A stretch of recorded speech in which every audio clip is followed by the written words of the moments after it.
Welcome to the Driven Dads interview series of the Dad Perfect podcast. I am David Rasmussen, and in this series, we are inviting our guest Scott Peterson to share some of his successes at home and professionally, and discuss possibly some of his challenges and learn from his advice and his experience. So, Scott, welcome to the show.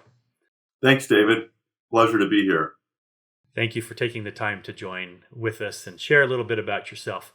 So before we get started, would you mind sharing a little bit about your family and what you do professionally?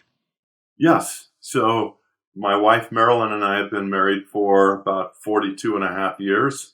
So a good long time. We have had a wonderful run.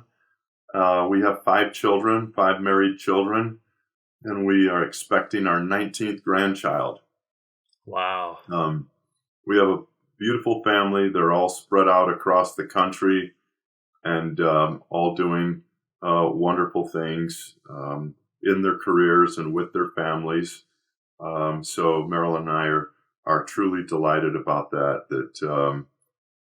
they're good citizens who have great faith and who serve in so many different ways and are productive and just doing great things. We're proud of them.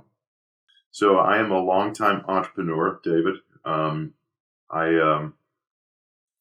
My career started in the sales arena, where I became a top sales representative, and then in just a few short months, and then became a sales manager, and then a division manager, and then I became. I went to a new company, an orthopedic company, and became a national sales manager, and then a general manager and vice president, and then I left to start my own business in 1988. So I've done 7 of those, and I ran the Center for Entrepreneurship and Technology at Brigham Young for 10 years. We developed the #1 program in the country, at least by the success of the ventures that came out directly out of our program. The last 5 years that I was there, we generated about $3.5 billion in venture raised by the teams, and about $13.5 billion in exits from those that were a part of the program. So a lot of success, and currently I'm engaged in helping startups and in venture capital, where I'm a managing director of a fund. Great. So you've been doing this for a long time. We have a lot that we can all learn from you. You said 1988 is when you went out on your own? Yes, Dave. Yep. So that's great. Yeah. So let's kind of jump into the family side of things, since that's what this podcast is about. Learning from you with your experience in, like you said, in sales, which is, I've never been like officially in sales. You know, I've done sales for my own businesses, for my own, ventures, but I know a lot of people who have been in sales, and it's a very time-consuming job, right? And as well as being an entrepreneur. So when you had these responsibilities that were demanding a lot of your time at work, what were some of the specific things that you did as a dad to make sure that you were putting your family first? So, David, my family's always come first. And when your family comes first, it doesn't mean, that a lot of people like to talk about finding balance in your life. And I am not one of those advocates that think that there's a realistic chance of finding much balance. Balance generally denotes that, you're spending equal portions of time, and that may or may not be possible during, especially being an entrepreneur. But when you are trying to have a career that allows you to provide for your family, that allows you to set a good example for your children about the fruits of hard work, I think that we have a big issue with that today. That we've taken away challenges from our children. We haven't let them experience hard things. We haven't expected enough of them. And so they struggle more than previous generations in the workplace. And so I found that rather than using the word balance, I preferred the word harmony, that I could find harmony in how I spent time with my wife, Marilyn, knowing that not just quality time, but quantity of time mattered. Same thing with our children.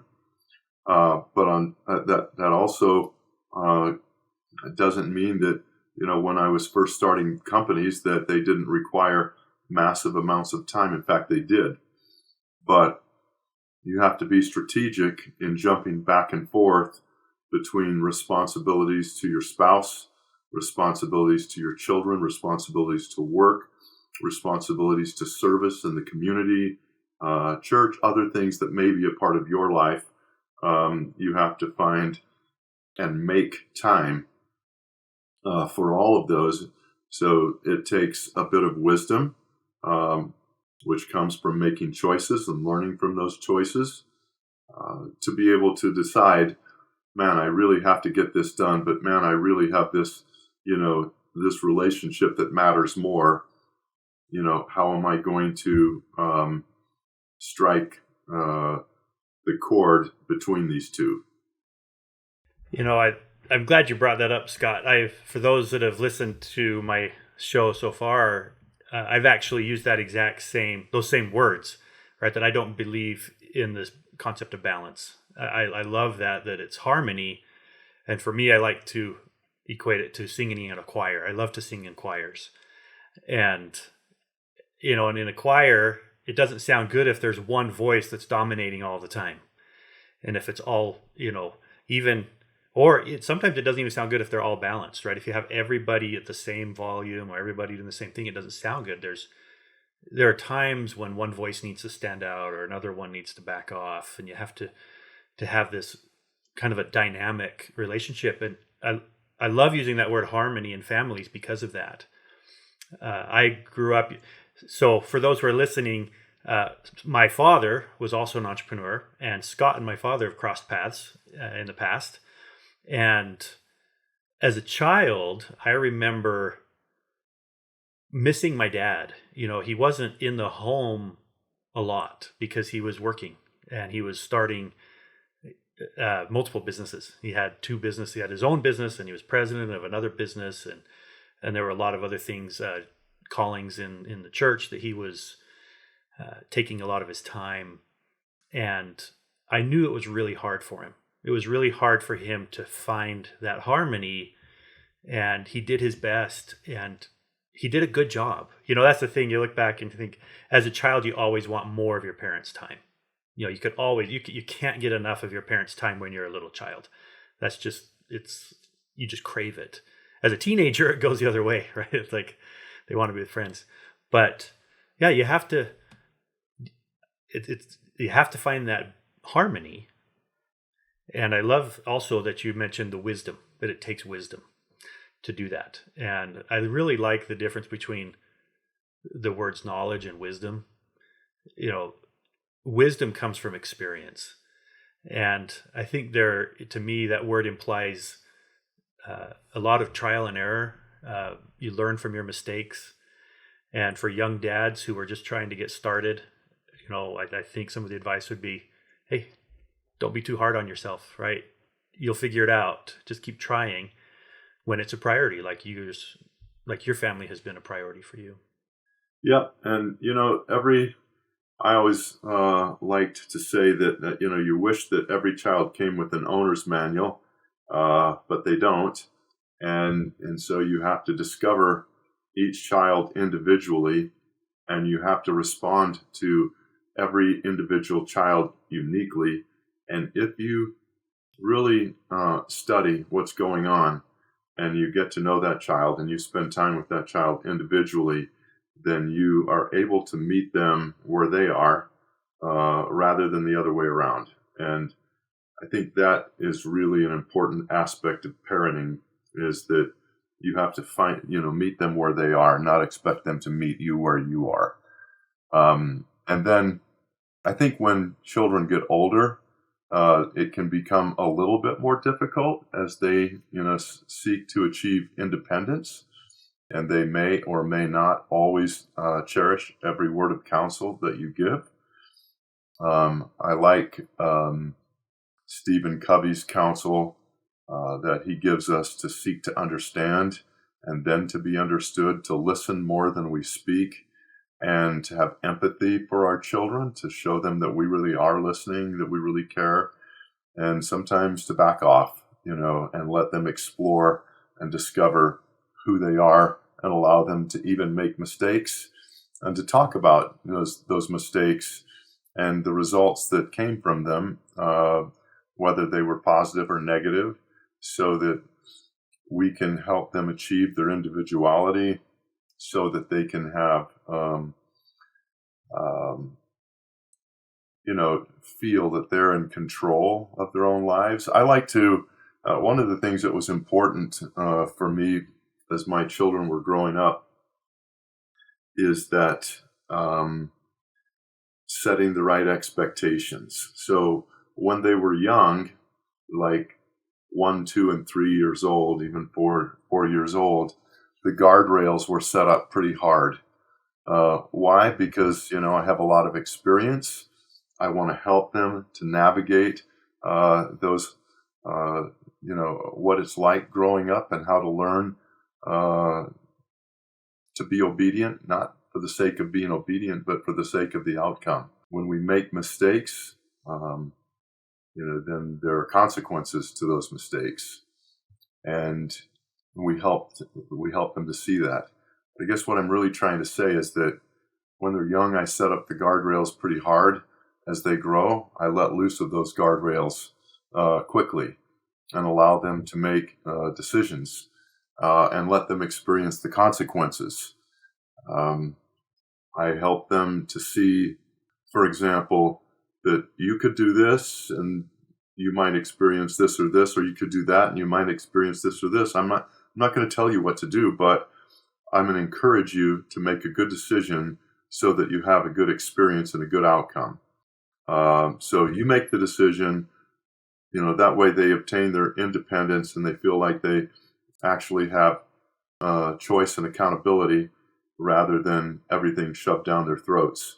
I love that, how you've done that. And I would imagine if you think of the guardrails and, in kind of segments, you didn't remove all of the same segments for all the children at the same time. Each child, I imagine, had different segments of the guardrails removed based on their personalities and what they had interest in, their tendencies. I know for my kids, my oldest son, he was so easy, right? He was obedient to a T, right? If you said, "Hey, I need you home at 12 o'clock," he was home at 11:59 every time, right? Like he never pushed it.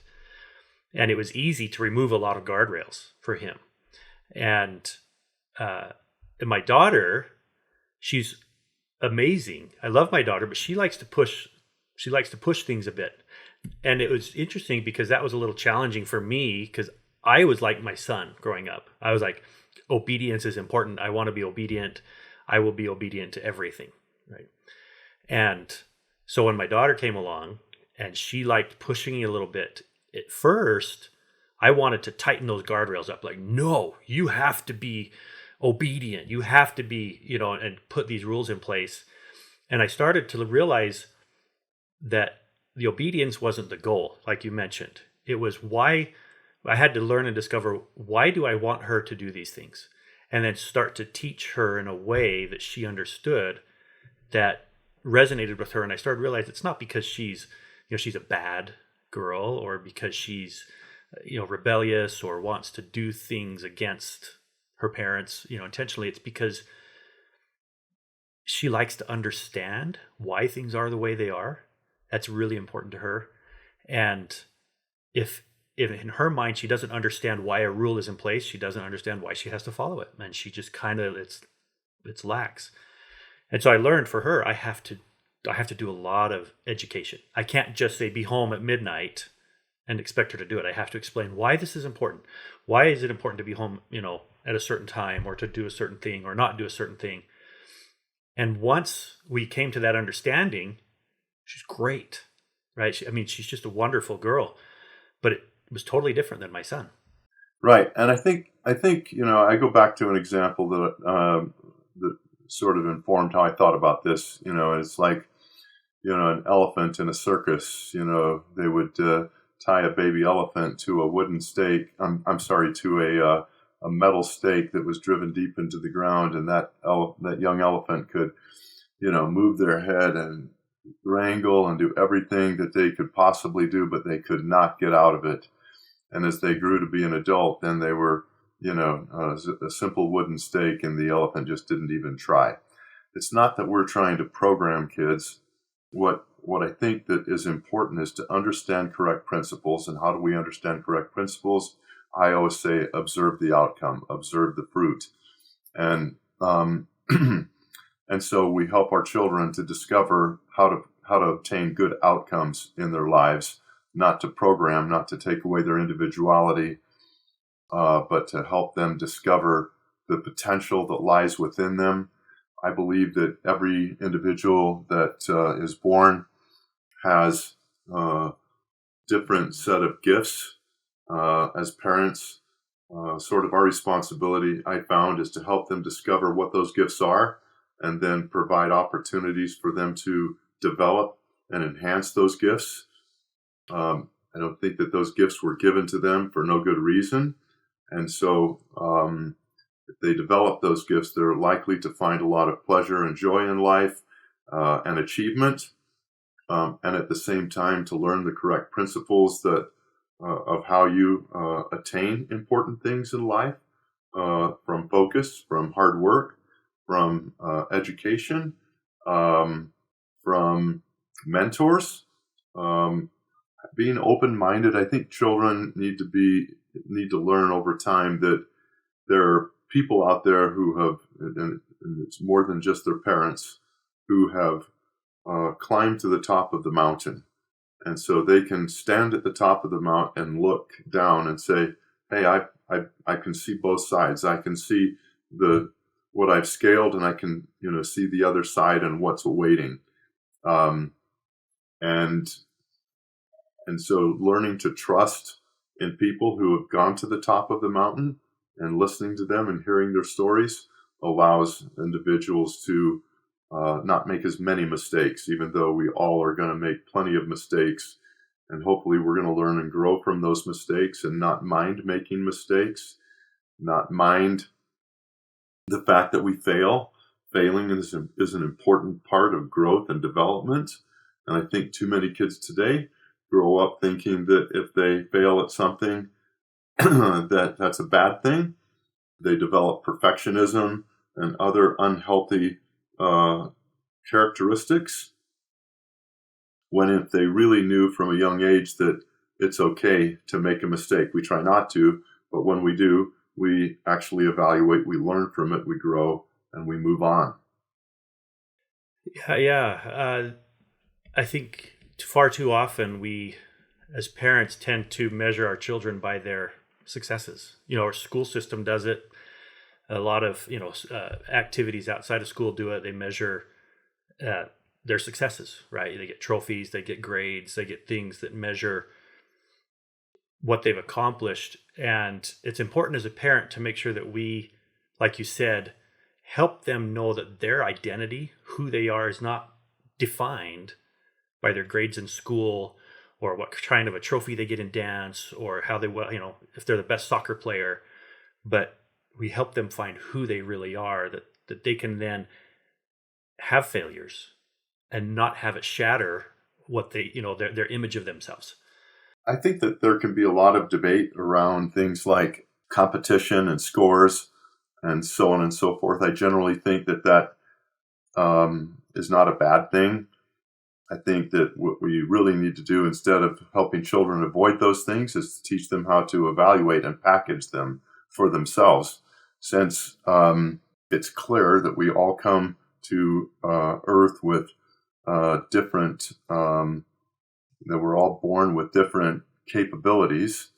I always say, if you were born an Einstein, is that your fault? And I then quickly say, of course it isn't.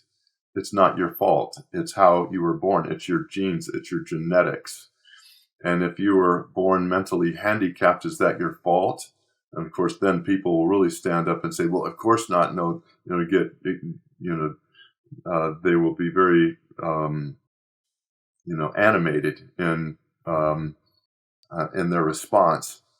And they should be, because of course it isn't their fault. Therefore, we're each striving to become the best version of ourselves and not the best version of somebody else.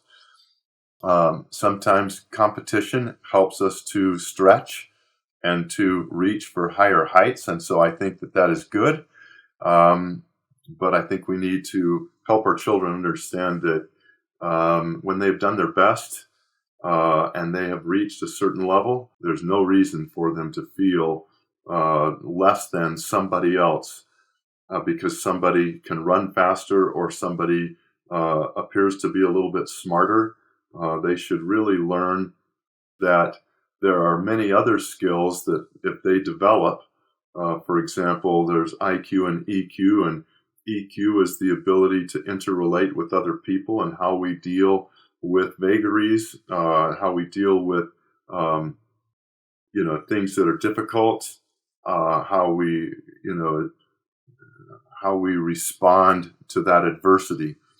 And when we respond to adversity well, when we develop and form strong relationships with other people, when we demonstrate the capability that we get things done,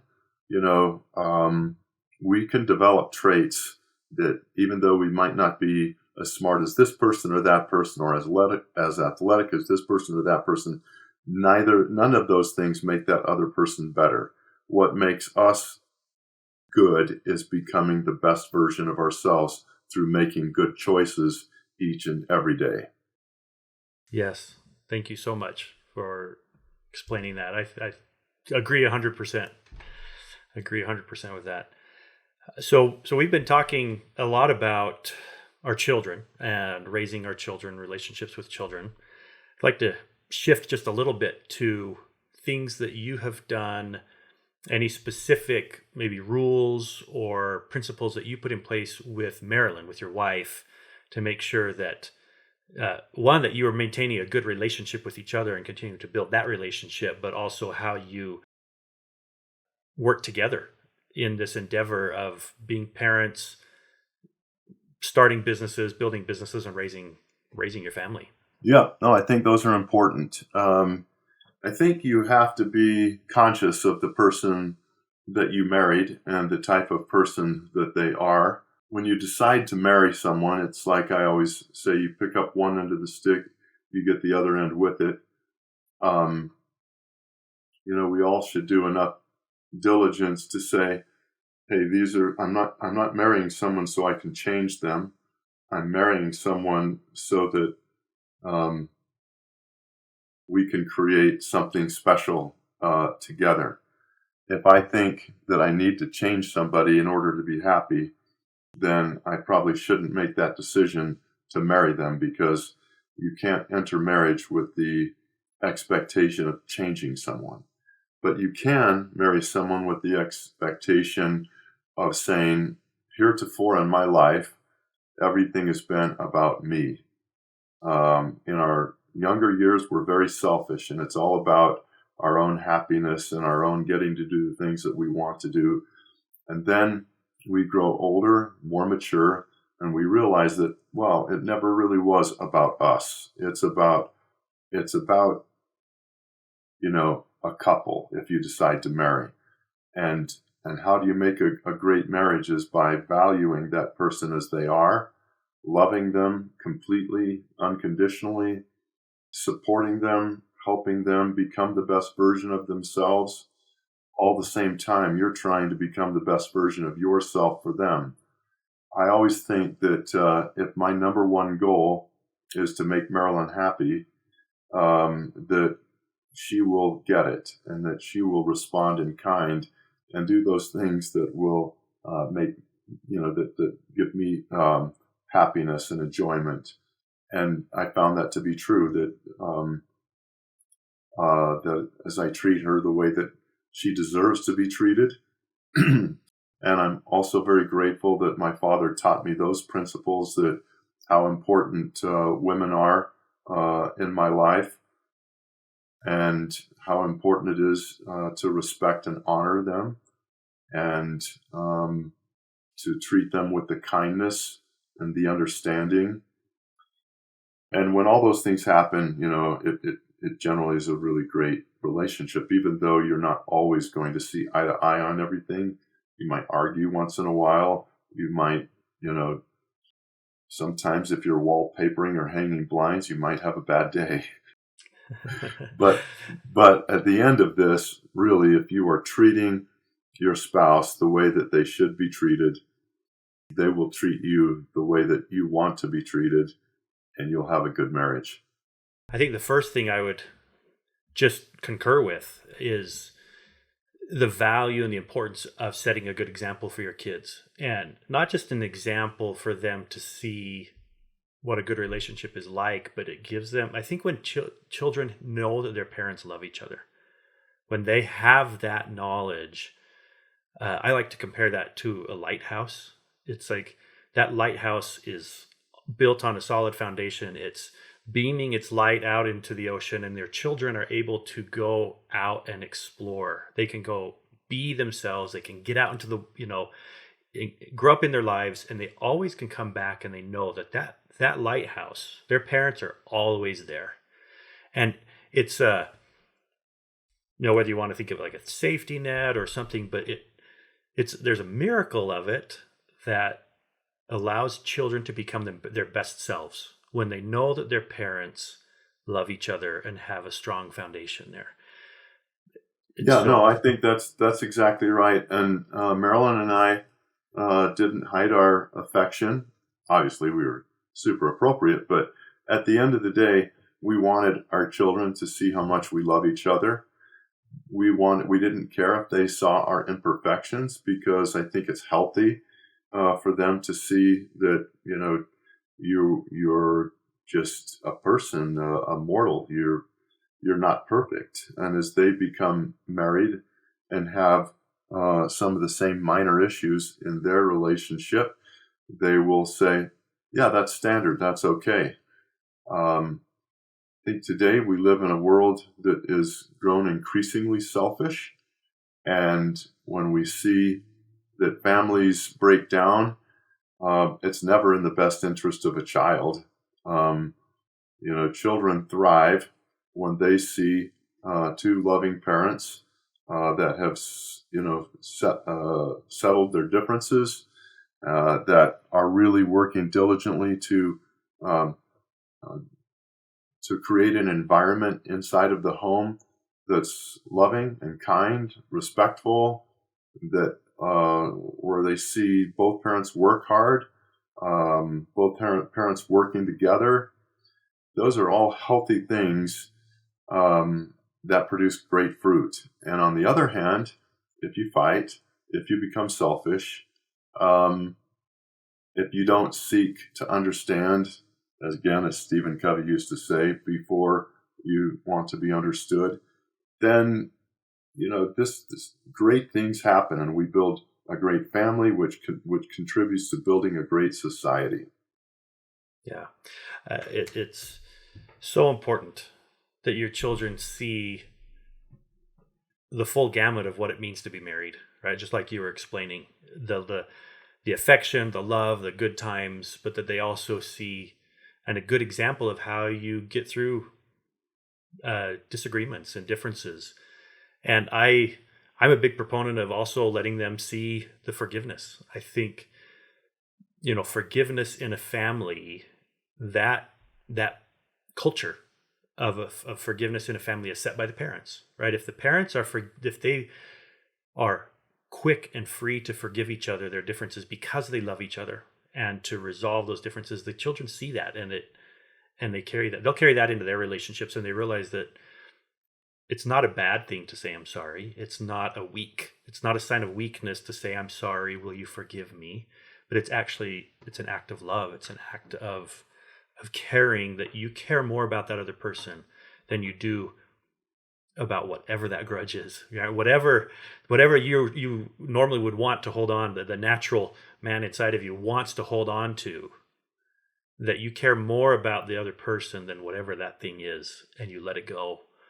And when your children see that, they understand that that's a deep love. That's a real commitment when you are willing to do that because you care and love that person so much that whatever the other thing is, when it all boils down, it doesn't matter, right? Whatever the disagreement is, it doesn't matter because we're partners. Me and my wife, we are in this together, and that's the most important thing.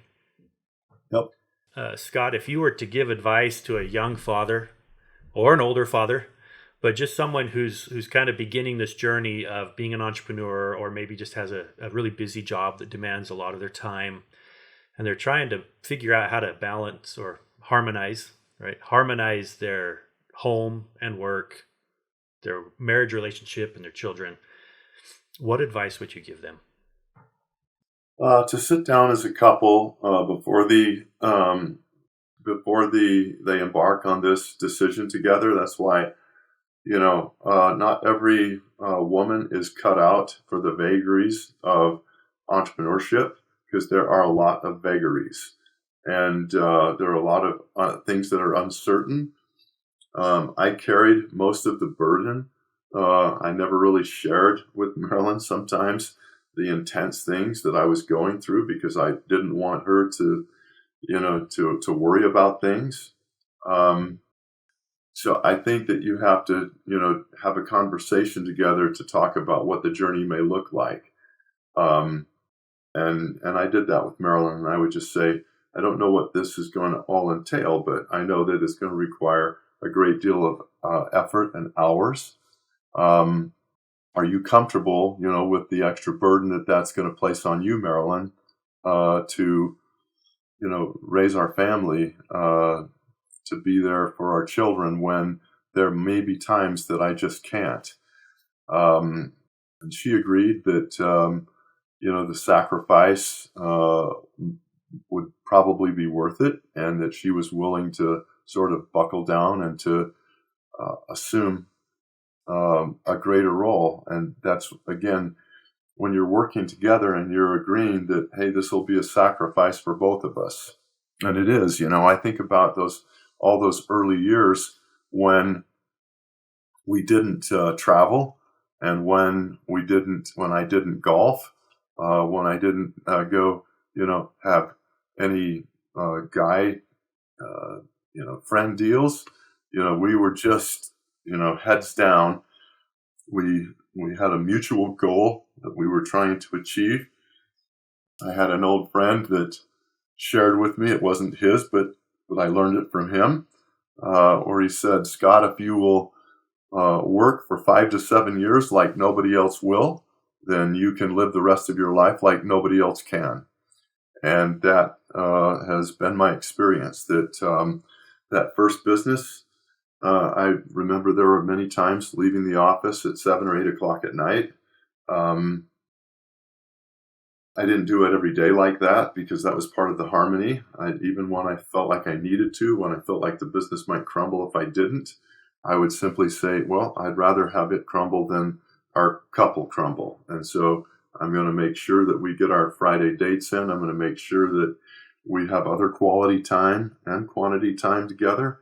And that means that I'm going to have to just sometimes leave it at the office, even when it doesn't seem like it's possible. And, it generally just did fine. Things waited. And if there were hard deadlines that passed because of it, I found people to be understanding. So I would just say that the couple has to understand from the beginning what's in front of them. They need to anticipate it. They need to kind of steel themselves against it. And then they need to over-communicate with each other. So just while you're going through a hard time building the company, your spouse can be going through a hard time raising the children, not that ever happens solely by herself, but she can feel overwhelmed that she has too much of that burden. because it's true. And you have to, be smart enough to and observant enough to and talk enough so that you know how your spouse is feeling, so you don't put them in a situation where they curl up and feel like I can't do this anymore. So that's my advice, is to make sure that you listen much more than you talk, and that you seek to understand, communicate early and often, and then respond to each challenge to find harmony. Thank you. That is great advice. Our wives do carry a heavy burden. Many people I talk to, when I tell them about what I'm doing here with Dad Perfect and trying to help fathers, a lot of them say, well, what about the mothers? What about the wives? Because there really is this, you've heard the term hunting widow, but this idea that hunters are so dedicated, they go out every weekend and they hunt, and you have these hunting widows because the husbands are just gone hunting all the time. I think you could have entrepreneur widows, right? Where entrepreneurs they're just busy, and they're at work and they're gone. And even sometimes when we're home, emotionally and mentally, we're not, right? We're still thinking about work, and our wives do carry a heavy burden. And I just appreciate that you brought that up and made that a part of your advice, because they are special. And they should be honored for it. Yes. I always know that I didn't get to where I'm at alone. I give her absolutely equal credit for where we're at. And she's smart, she's gifted, she could have gone out and done it on her own right. But I am grateful that she had the courage and tenacity to be able to deal with all these different things that she did, because she was willing to do that. We were relatively young empty nesters, but we have traveled the world, these last 20 years or so. I have a goal to get to 100 countries. And wow. We've been to about 73 together. And, those things wouldn't be possible if she wasn't willing to make those early sacrifices. And so she plainly gets, that it was a sacrifice. She was willing to make it. She did. We have wonderful kids, and we've had a wonderful life together, and we're enjoying the fruits, and have been enjoying the fruits of that for really all of our married life, because we've loved every stage of it. Great. Well, congratulations. Good luck on getting to your remaining 26. Is that right? You said 74 you've been to? We're going to get a few more this year. Good. Well, I want to thank you for your time. Thank you for sharing a bit about your experience. And I know there are many, many young dads who will be able to learn from this and help them in the journey of being an entrepreneur and a dad, because it's a tough one. But it's a very rewarding one. It's a very rewarding. I love having the freedom to control my time, my life. Just like you said, there are nights, when I just turn off the computer. I'm working from home right now, so that's kind of good that, my commute's upstairs, and but I still have to shut it off, right? I still have to close it down and go be with my family. And it's sometimes it's hard, but it's always worth it. So, well, thank you again, Scott. Thank you, David, for the invitation. This has been the Dad Perfect podcast. Thank you for listening. If you want more, you can get it. More resources, more tips and strategies, more dads and moms sharing experiences, and much more. Simply go to dadperfect.com and sign up. That's dadperfect.com to sign up for more. Until next time, remember, you are the perfect dad for your family. You are Dad Perfect.